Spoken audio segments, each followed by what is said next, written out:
ಇತ್ತೀಚೆಗೆ ಇದನ್ನು ಪಾರ್ಟಿಗಳ ವೈಸಲ್ಲಿ ಕೇಳಿದ್ರೆ ರಣತಂತ್ರ ಅಂತ ಕರ್ಕೊಳ್ಬಹುದು. ಒಂದು ಸ್ಟ್ರಾಟಜಿ ಮಾಡ್ತಾ ಇದ್ದೀವಿ ನಾವು ಅಂತ. ಏನು ಸ್ಟ್ರಾಟಜಿಯಪ್ಪ ಅಂದರೆ, ಯಾರೋ ಕೆಲಸ ಮಾಡಿರಲ್ಲ ಒಂದು 25 ಜನ, ಅವ್ರನ್ನ ತೆಗೆದುಬಿಡು, ಫೇಸ್ ಚೇಂಜ್ ಮಾಡಿಬಿಡಲ್ಲಿ ಅಂತ. ಫೇಸ್ ಚೇಂಜ್ ಹೊಸಬರಿಗೆ ಕೊಟ್ಬಿಡು, ಯಾರಿಗೋ ಫೇಸ್ ಚೇಂಜ್ ಮಾಡಿಬಿಡು, ಸಚಿವರನ್ನೇ ಕಣಕ್ಕಿಳಿಸ್ಬಿಡು ಅಂತ. ಈ ಸ್ಟ್ರಾಟಜಿ ಮಾಡಿಕೊಂಡು ಎಲೆಕ್ಷನ್ ಕಂಟೆಸ್ಟ್ ಮಾಡಿಕೊಂಡು ಒಟ್ಟಿನಲ್ಲಿ ಅಧಿಕಾರ ನನ್ನ ಕೈ ತಪ್ಪಬಾರದು.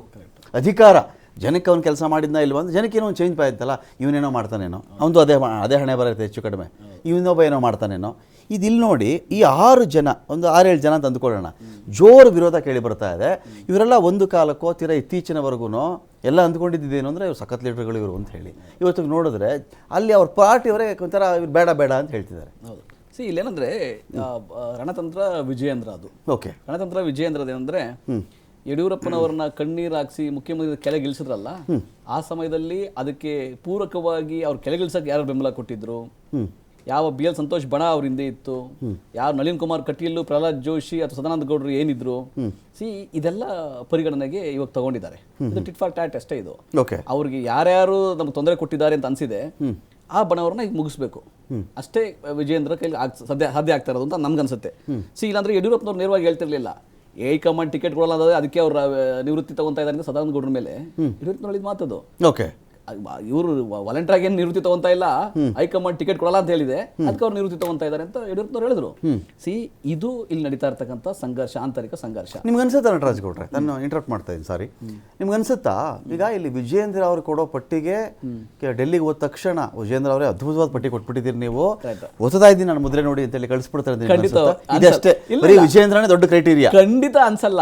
ಯಡಿಯೂರಪ್ಪನವರು ಮುಖ್ಯಮಂತ್ರಿ ಆಗಿದ್ದಾಗಲೇ ಯಾರು ರಾಜ್ಯಸಭಾ ಸದಸ್ಯರಾಗಬೇಕು, ಯಾರು ವಿಧಾನ ಪರಿಷತ್ ಸದಸ್ಯರಾಗಬೇಕು ಅಂತ ಇಲ್ಲಿ ಪಟ್ಟಿ ಕಳಿಸಿದ್ರೆ ಪಟ್ಟಿ ಬೇರೆ ಪಟ್ಟಿನೇ ಬರ್ತಾ ಇತ್ತು. ಅಂದ್ರೆ ನೆಕ್ಸ್ಟ್ ಅಧಿಕಾರವನ್ನ ಹಿಡಿಯೋ ಉಮೇದಲ್ಲಿ ಒಂದು ಪಾರ್ಟಿ ಇರಬೇಕಾದ್ರೆ, ಹ್ಯಾಟ್ರಿಕ್ ಪ್ರಧಾನಮಂತ್ರಿ ಅಂತ ಅವ್ರನ್ನೇ ನೋಡ್ಬೇಕು ಅನ್ನೋ ಉಮೇದ್ ಇರಬೇಕಾದ್ರೆ, ಒಂದೊಂದು ಸ್ಥಾನವು ಈ ಬಾರಿ ಬರೆದಿಟ್ಕೊಳ್ಳಿ, ಮಾತು ಹೇಳಿರ್ತೀನಿ, ಒಂದೊಂದು ಸ್ಥಾನವು ಈ ಬಾರಿ ಸುಲಭಕ್ಕೆ ಯಾವುದೇ ಪಾರ್ಟಿಗೆ ದಕ್ಕಲ್ಲ, ಆ ಸ್ಥಿತಿ ಇಲ್ಲ ಇದು.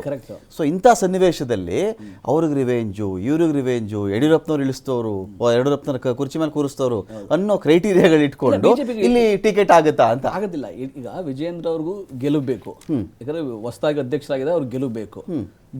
ಮೌಲ್ಯಮಾಪನ ಆಗುತ್ತೆ, ಅವ್ರದ್ದು ಮೌಲ್ಯಮಾಪನ ಆಗುತ್ತೆ, ಮತ್ತೆ ಗೆಲ್ಲಬೇಕು.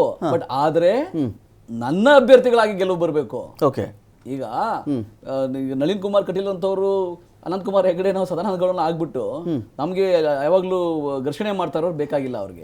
ಸೊ ನಮ್ಮ ಜೊತೆಗೆ ಯಾರು ಹೊಂದಾಣಿಕೆ ಆಗ್ಬೇಕು, ಅದನ್ನೇ ಅವ್ರು ಬಯಸಿದ್ದಾರೆ. ಒಂದು. ಎರಡನೇದು, ಕೆಲವರು ವಾಲಂಟಿಯರ್ ಆಗಿ ನಾವ್ ಯಾಕೆ ನಾವು ನಿವೃತ್ತಿ ತಗೊಂತ ಯಾಕೆ ಹೇಳ್ತಾ ಇದ್ದಾರೆ? ಘರ್ಷಣೆ ಇದೆ, ಸಂಘರ್ಷ ಇದೆ, ಆಗಲ್ಲ ಟಿಕೆಟ್, ಇಲ್ಲಿ ಘರ್ಷಣೆ ಮಾಡ್ಕೊಂಡು ಸೋಲ್ಬೇಕಾಗತ್ತೆ. ಮತ್ತೆ ನಾವೇ ಕೊಡಲ್ಲ ಅಂತ ಹೇಳಕ್ ಮುಂಚೆ ನೀನೇ ರಾಜೀನಾಮೆ ಕೊಟ್ಬಿಡಪ್ಪ ಅಂತ, ನಾನೇ ವಾಲಂಟಿಯರ್ ಕೊಟ್ಟೆ ಅಂತ ನೀವು ಟಿಕೆಟ್ ಕೊಡಲ್ಲ, ಆ ರೀತಿಯಾಗಿ ಒಂದು ಪರಿಸ್ಥಿತಿ ಇದೆ. ಇಲ್ಲಿ ಬಣ ರಾಜಕಾರಣ ಅದು ಸಂತೋಷ್ ಅವ್ರದ್ದು ಮತ್ತೆ ಯಡಿಯೂರಪ್ಪನವ್ರದ್ದು ನೇರವಾಗಿ ಕಾಣುತ್ತೆ. ಇವಾಗ ರಾಜ್ಯಾಧ್ಯಕ್ಷ ಆಗಿರೋದು ವಿಜಯೇಂದ್ರ, ವಿರೋಧ ಪಕ್ಷ ನಾಯಕ ಆಗಿರೋದು ಆರ್ ಅಶೋಕ್ ಯಾಕೆ ಹಾಕಿದಾರೆ ಇದು? ಬೇರೆಯವ್ರು ಯಾಕೆ ಆಗ್ಲಿಲ್ಲ? ಅಶ್ವಥ್ ನಾರಾಯಣ ಯಾಕೆ ಆಗ್ಲಿಲ್ಲ? ಅಶ್ವಥ್ ನಾರಾಯಣ ಒಂದು ಬಿ ಎಲ್ ಸಂತೋಷ್ ಅವ್ರ ಬಣ, ಹಂಗಾಗಿ ಅವ್ರು ಆಗಕ್ ಬಿಡೋದು ಬೇಡ. ಇಲ್ಲಿ ನಮ್ಗೆ ಯಾರು ಹೊಂದಾಣಿಕೆ ಮಾಡ್ಕೊಂತಾರೆ ಅವ್ರನ್ನ ಮಾಡ್ಕೊಂಡಿದ್ದಾರೆ. ಆದ್ರೆ ಏನೇ ಇರ್ಲಿ, ಚುನಾವಣೆಯಲ್ಲಿ ಅವ್ರಿಗೆ ಒಂದಂಕಿ ದಾಟಲ್ಲ. ಈ ಸಲ ಯಾರು ಬಿಜೆಪಿ ಕರ್ನಾಟಕದಲ್ಲಿ ಒಂದಂಕಿ ದಾಟಲ್ಲ. ಮೈತ್ರಿ ಸೇರಿಸ್ಕೊಂಡೇ. ಮೈತ್ರಿದ ಏನಾಗಿದೆ ಗೊತ್ತಾ, ಅವ್ರಿಗೆ ಹೊರೆ, ಬಿಜೆಪಿಗೆ ಹೊರೆ. ಜೆಡಿಎಸ್ ಇಂದ ಬಿಜೆಪಿಗೆ ಲಾಭ ಆಗಲ್ಲ, ಜೆಡಿಎಸ್ ಒಂದ್ ಸೀಟ್ ಲಾಭ ಆಗ್ಬೋದು, ಅಂದ್ರೆ ಒಂದಷ್ಟು ಮತ ಹೆಚ್ಚಿಗೆ ಬರ್ಬೋದು. ನಟರಾಜ್ ಗೌಡ್ರು ಮಾತು ಹೋಗ್ತೀರಾ ನೀವು ಅಂತ? ನಟರಾಜ್ ಗೌಡ್ರು ಇಷ್ಟೊತ್ತು ಹೇಳ್ತಾ ಇದ್ರಲ್ಲ, ಇದು ಯಡಿಯೂರಪ್ಪನವ್ರ ಬಣ, ಇದು ಒಬ್ಬ ರಾಜ್ಯಾಧ್ಯಕ್ಷನಾಗಿ ನಾಳೆ ರಾಜ್ಯಾಧ್ಯಕ್ಷ ಕೂಡ ಮೌಲ್ಯಮಾಪನಕ್ಕೆ ಒಳಪಡ್ತಾನೆ.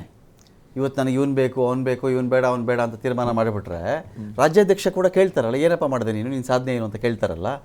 ಹಿಂದಿನ ಗ್ರಡ್ಜ್ಗಳೆಲ್ಲ ಇಟ್ಕೊಂಡು ಇಲ್ಲಿ ವರ್ಕೌಟ್ ಆಗುತ್ತಾ ಇದು ಅಲ್ಲ. ಈಗ ರಾಜ್ಯಾಧ್ಯಕ್ಷ ಬದಲಾವಣೆ ಆದಮೇಲೆ ನ್ಯಾಚುರಲಿ ಒಂದು ಸಿಸ್ಟಮ್ ಬದಲಿ ಸ್ಟಾರ್ಟ್ ಆಗುತ್ತೆ. Correct, naturally. ಈಗ ಇರೋರೆಲ್ಲರೂ ಸೀನಿಯರ್ಸ್. ಈಗ ಒಬ್ಬ ಯಂಗ್ ಹುಡುಗ ಬಂದುಬಿಟ್ಟಿದ್ದಾನೆ, 40 ವರ್ಷದ ಹುಡುಗ. ಸೊ ಅಲ್ಲಿ ಸಿಸ್ಟಮ್ ಬದಲಿ ಆಗತ್ತೆ, ವರ್ಕ್. ಅವನು ನಂದಂತ ಮಾಡ್ಕೊಳ್ಳೋವಂಥ ಒಂದು ವ್ಯವಸ್ಥೆ ಇರ್ತೈತೆ. ಅವನಿಗೂ ತನ್ನ ಕ್ಯಾಂಡಿಡೇಟ್ ಆರಿಸಿ ಬರಬೇಕು, ತಾನು ಅಲ್ಲಿ ಅವನಿಗೆ ಆದಂಥ ಫಾಲೋವರ್ಸ್ ಇರ್ತಾರೆ. ಯಾಕಂದರೆ ವಿಜೇಂದ್ರನ ಅಧ್ಯಕ್ಷ ಮಾಡಬೇಕಾದ್ರೆ ಅವ್ನಿಗೂ ಒಂದೇನೋ ಸೆಟಪ್ ಇರಲೇಬೇಕಲ್ಲ, ಅವನು ಅಧ್ಯಕ್ಷ ಮಾಡ್ಬೇಕಂತ. ಸೊ ಅಲ್ಲೆಲ್ಲೇ ವರ್ಕ್ ಇದೆ. ಮತ್ತು ಇನ್ನೊಂದು, ಒಂದೇ ಟರ್ಮ್ನಲ್ಲೇ MP ಅಥವಾ ಯಾವುದೇ ಇಲೆಕ್ಟೆಡ್ ಪರ್ಸನ್ನಿಗೆ ಅಲ್ಲೇ NT ಎಸ್ಟಾಬ್ಲಿಷ್ಮೆಂಟ್ ಸ್ಟಾರ್ಟ್ ಆಗುತ್ತೆ. 2ನೇ ಸರಿ ಗೆದ್ದಿದೆ ಭಾಳ ಕಷ್ಟ. 2 ಸರಿ ಗೆದ್ದ ಮೇಲೆ 3ನೇ ಸರಿ ಅದ್ರ ಮೇಲೆ ಭಾಳ ಒಳಗೆ, ಯಾಕೆ ಎಲ್ಲ ಯಾರಿಗೂ ಸ್ಯಾಟಿಸ್ಫೈ ಮಾಡೋಕ್ಕಾಗಲ್ಲ. ಅಲ್ಲಿಂದ ಪಾರ್ಟಿ ವರ್ಕರ್ ಸಿಸ್ಟಮ್ ಕರೆಕ್ಟ್ ಇದ್ರೆ ಏನೂ ಪ್ರಾಬ್ಲಮ್ ಬರೋಲ್ಲ. ಕಾರ್ಯಕರ್ತರು ಸರಿಯಾಗಿದ್ದರೆ ಇವು ಯಾವೂ ಗಲಾಟೆ ಆಗಲ್ಲ. ಇವು ಮೀಟಿಂಗ್ ಗದ್ಲಿ ಒಂದು ಮೀಟಿಂಗ್ ಮಾಡ್ಕೋತಾರೆ, ಒಂದು 2-3 ಹೆಸರು ಕೊಡ್ತಾರೆ, ಯಾವ್ನು ಮಾಡ್ರಿ ಇವ್ನು ಕೊಡ್ರಿ ಇರ್ಲಿಕ್ಕೆ ಇವ್ನು ಕೊಡ್ರಿ ಅಂತೇಳಿ ಒಂದು ಸಿಸ್ಟಮ್ ಮಾಡಿ ಹೇಳ್ತಾ ಇದ್ದಾರೆ. ಓಕೆ. ಸೊ ಅದು ಯಾವಾಗಲಿಂದ ನಡೆದಿದೆ. ಫೈನ್. ಇದು ನಡೀತಾ ಇದೆ. ಓಕೆ. ಆ್ಯಂಡ್ ಈಗ ನೀವು ಹೇಳ್ದಂಗೆ ಈಚ್ ಒಂದೊಂದು ಸೀಟ್ಗೂ ಪರದಾಡೋ ಒಂದೊಂದು ಸೀಟ್ ಎಲ್ಲ ಪಾರ್ಟಿಗೂ ಸೇರಿಸಿ ಹೇಳ್ತಾ ಇದ್ದೀನಿ ನಾನು. ಅಲ್ಲ ಸರ್, ಮೂಲವಾಗಿ ಬೇರೆ ಪಾರ್ಟಿ ಸುನಾಮಿ ಮುಖ್ಯವಾಗಿ ಎಲ್ಲ ಪಾರ್ಟಿಗಲ್ಲ, ಮುಖ್ಯವಾಗಿ ಬಿಜೆಪಿಗೆ. ಯಾಕಂದ್ರೆ 3ನೇ ಸರಿ ನಾವು ಪ್ರಧಾನಮಂತ್ರಿ ಮಾಡ್ತೀವಿ ಅಂತ ಹೋಗ್ತಾರೆ. ನಮ್ಮ ದೇಶದಲ್ಲಿ 3ನೇ ಸರಿ ಪ್ರಧಾನಮಂತ್ರಿ ಆದವ್ರು ಇಲ್ಲ. ಯಾಕಂದ್ರೆ ನೆಹರು ಅವರಾಗಿದ್ದು ಫಸ್ಟ್ ನಾಮಿನೇಟೆಡ್ ಪ್ರೈಮ್ ಮಿನಿಸ್ಟರ್. 52, 57, 62 ಗೆದ್ರು ಎಕ್ಸ್ಪೈರ್ಡ್. ಸೊ 10 ವರ್ಷ 11 ವರ್ಷ ಪ್ರೈಮ್ ಮಿನಿಸ್ಟರ್ ಭಾಳ ಕಷ್ಟ. ಸೊ ಈಗ ಅದು ಅವ್ರಿಗೊಂದು ಕುಂದಿರ್ಬೇಕು. ಬಟ್ ಅವ್ರಿಗೂ 75 ಆಡ್ತಾ ಇದ್ದಾರೆ. ಅವರೇ ರೂಲ್ ಮಾಡಿದಂಥದ್ದು ಒಂದು ಪರಿಸ್ಥಿತಿ ಬರ್ತಾ ಇದೆ. ಸೊ ಇದರಲ್ಲಿ ಇದು every seat is going to be important. ಭಾಳ ಬ್ಯಾಲೆನ್ಸು. ಎಲ್ಲ ಪಾರ್ಟಿಯವರು ಅಷ್ಟೇ ಸೀರಿಯಸ್ ತೊಗೊಂಡು ಇಲೆಕ್ಷನ್